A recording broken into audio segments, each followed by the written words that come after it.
Hello everyone, and welcome to the world of ARK Survival Evolved. I'm playing on the Ragnarok map, one of the newer maps to be released, and this series is just going to be a bit of a tutorial for new players.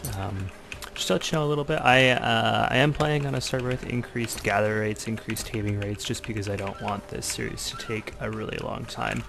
It's not really meant to be an authentic vanilla ARK experience, it's just meant to teach you how to get started. So the first little while in ARK is the same as any survival game. It's going to be spent gathering, so I'm just going to run around, gather some berries, get a little bit of rocks. I am playing with one mod on the server. The mod I'm playing with is Stack Me More. It's one of the many stacking mods available for ARK. The reason is just simply that I find it super annoying to have to move huge stacks. I usually play with a lot of mods like S+, which is a building and structure related mod, and a bunch of other mods by the same author, but for this I'm going to try to stay a little bit true to vanilla experience in terms of mods at least. Awesome. So, in ARK, you gain levels, as you can see at the top of my screen. You gain levels by getting experience. That experience is used to improve your stats, as well as to learn engrams. Engrams are the way that you learn blueprints, which are used for crafting. So, the stats that you primarily want to focus on in the beginning are health, stamina, weight, and maybe fortitude. Fortitude is your ability to deal with temperatures, basically, either really hot or really cold environments. Because I'm in the jungle, it's not particularly hot or cold, so I'm going to leave that for the first little bit. And I'm going to pump a little bit into weight and a little bit into health. So I've got 24 engram points that I can spend on engrams. They unlock for each level as you go down. I am going to learn the first couple ones that you need, pretty much all of these as well. I'm going to want a sleeping bag. I'm going to want to learn to get a bed later on, but so we'll learn that now. Water skin is really important for staying hydrated, and then everything else, I'm just going to save the rest of those engram points for a little bit later. So first thing we want to do is craft ourselves a pickaxe. We also want a hatchet. These are the two primary gathering tools in ARK. But in order to get a hatchet, you need flint. In order to get flint, you need to use your pickaxe. Just hammer a little bit of stone here, and you'll see we're getting mostly flint here. Using a pickaxe, you'll get more flint than anything else. Got another level. We'll throw that into weight and craft ourselves a hatchet. So you'll notice that when I was hitting the rock with the pickaxe, I was getting more flint. When I hit it with the hatchet, I'm getting more stone. So you'll get different resources depending on which tool you use in ARK. So if I hit a tree, I'm going to get more wood. If I hit it with a pickaxe, I'm going to get more thatch. You'll see the thatch is increasing a lot faster than the wood there. Excellent. So now I have some wood, some thatch, a little bit of stone, a little more flint here. Alright. So, as you just noticed, you have to poop in ARK. You'll see in the bottom right hand side of my screen, my food bar has turned white. What that means is that I have to take a little number 2 there. So you can bind that key, and you'll notice that when I dropped one off, my food turned back to normal color, and that means that I'm no longer draining food faster than I otherwise would, like normally would be. So anytime that bar or the food bar is white, you want to make sure to take care of business. The next thing we're going to be doing is crafting. We're going to need a weapon just to defend ourselves, and we really want to get this water skin. To do that, we need hide. To get hide, we need to kill something. Dilos, you'll see a lot of them on the beach. They can be pretty dangerous creatures, so we don't really want to aggro him. but it looks like he has aggroed onto this Lystra. So, let's see, what level are you? 145, yeah. So this is a pretty high level guy. Not impossible for us to take him out, but it will be pretty tricky. So I'm going to use this Lystra as a bit of a distraction while I craft another spear, just to try and get this guy from behind. Let's see if I can't keep him from attacking me. Doing a little bit of strafing left and right. Oh. I'm only going to... There we go. Managed to get him down. So you see, there's a lot of dinosaurs in ARK. They're very dangerous. As you can tell, I'm pretty close to dying, but I got a little bit of levels. We'll pump that into health. Try and keep ourselves alive early on. So what we're looking for is hide. So using a hatchet will get us more hide from this Dilo. So do that, get a little bit of hide and a little bit of meat. So next thing to do is craft ourselves a campfire because we need to recover that health. And now that we have some hide, we can also get ourselves a water skin. We are going to... how's our food situation? That's not doing too bad. Alright, let's craft ourselves a...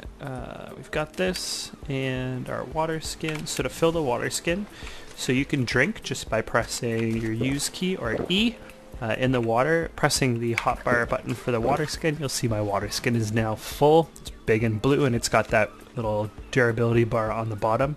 That shows how much water is left in the water skin. The first water skin that you get will actually drain water over time. It just leaks out all over the ground. So we'll want to kind of stay near to the water for the first little while, just so that we don't get dehydrated. So let's throw this meat into the campfire with a little bit of fuel. You can split stacks by holding down shift when you drag. You can combine them by dragging them back on top of each other. Only need about that much wood in there for that. So we'll just get that cooking. Now, this poor little guy who helped us take down that Dilo, he is a Lystrosaurus. Lystrosaurus are a passive tame, so you can see it says there, put taming food in the last item slot to feed. These guys like Mijo berries, so let's throw Mijo berries into the last slot in our hotbar. And now we have the option to try to tame him. So you see the taming effectiveness, the taming progress bar on the bottom there, just went up to 78%. We'll wait a little while, just until he's hungry again. And in a few seconds here, he will allow us to feed him again, and we'll get a little buddy.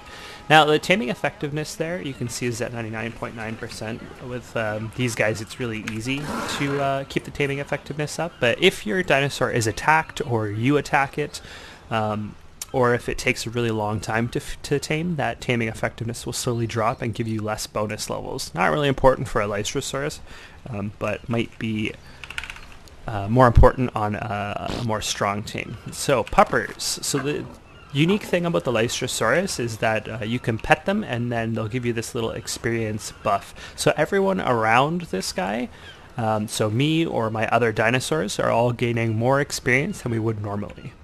So this guy should be on follow. Yeah, he's on follow. So I'm just going to whistle. I'm going to just show in the options here, key bindings. Whoops, key bindings. There are different whistle commands. Whistles allow you to control your dinosaurs. I like to use the whistle selection menu, so I've bound that to a button on my mouse. Or you can use the other shortcuts, but I find this the easiest for me. Because I'm not playing on a PvP server, I don't need to be extremely quick. I have time to play around with the menu. So I just want to put him to passive because I don't want him attacking other dinosaurs. And I don't want him attacking things that I'm trying to tame. So he's just going to come and hang out at my little camp over here. There we go. And you can just stop. Alright, puppers. Just grab a water there, cool myself down a bit, and let's see how we're doing. Excellent. We've got some meats. Eat that up, get our food back up, and you'll see we're back on full health again. Excellent. So Next thing we're going to need a little bit more hide to get ourselves a sleeping bag. Now, getting a sleeping bag when you're hanging out where you're originally spawning isn't a huge deal, because if I die, I can just respawn on this beach again. But we're going to try and move ourselves to a little bit of a place where we can have a base shortly. So we'll try and take Puppers with us. There's a pretty good chance that Puppers is gonna bite the bucket, but we'll see. So your dinosaurs level up with experience as well. We're gonna pump Pupper's health a little bit. Now, let's see. We'll just take all of this. So I'm using hotkeys to transfer the stuff from the campfire inventory to my inventory. So just press T to transfer things between inventories. See? In addition, if you want to access this inventory, you can press E to access this inventory.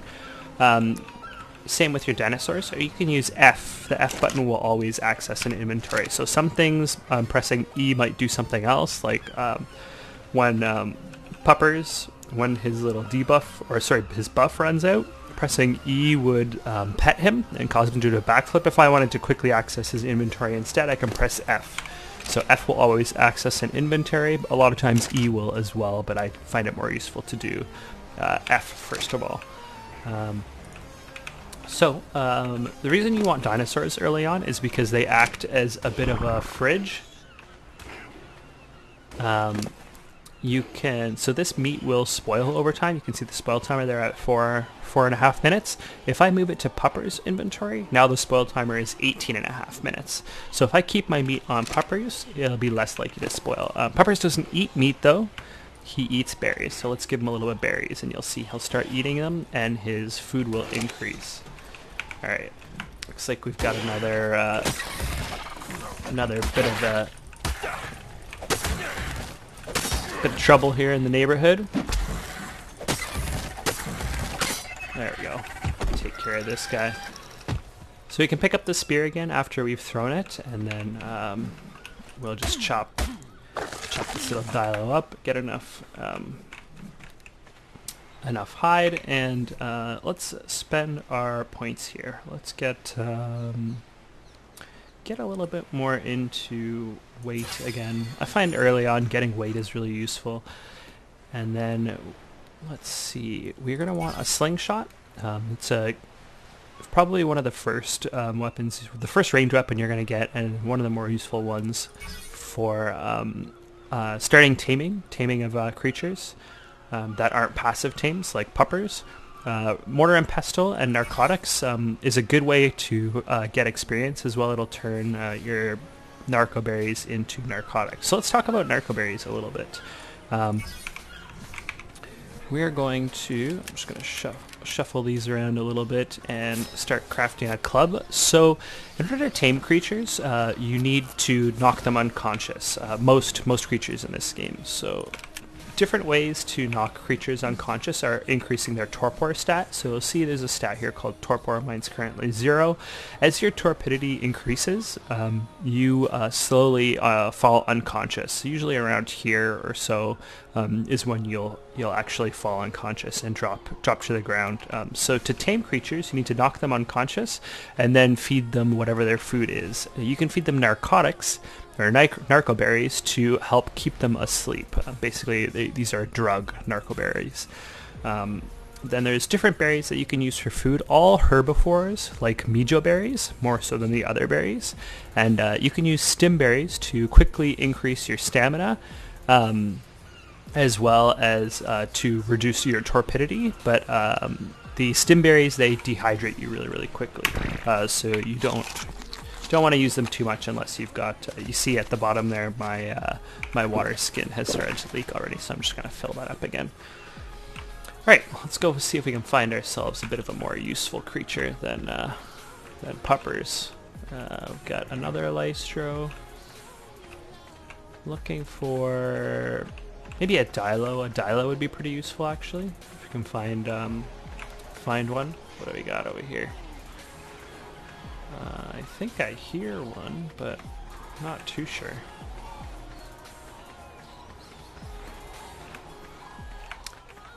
Let's see. What do we got here? Oh, in the ARK Ragnarok map, you'll also see things like rare flowers. There's a lot of like objects on the ground that you can just pick up, so we'll grab a little bit of those. Rare flowers can be used for some passive tames as well. Eating a rare flower will make everything in the area around you aggro you. So I've got some dodos. They can be useful as an early source of food. You can use one as an early tame. Maybe... Nah, we're not going to get a dodo. We want something that can help defend us a little bit. Although I don't see anything around super interesting. What do we got? Another Lystro, the Parasaur. Parasaur would be good. Oh, there's a Dilo down there. Let's see. Can we learn the Bola? Not yet. One more level. So why don't we see if we can get this Dilo? Level 20. Oh yeah. So if you knock him on the head, oh, is this Mosscop's gonna aggro me? Oh, he's just running away from all these Dilos. What? Oviraptor. No, he'll run away from me. So I want to grab some of these Dilos. So I'm gonna knock him on the head with the club, and hitting him with the club will slowly increase the torpor. These guys might think, yeah, this might be the end of me. So it's just part of ARK, is that you will die a lot. You're just going to have to get used to that fact. It's a survival game, and survival games are not easy on players. So that's okay. We'll just respawn back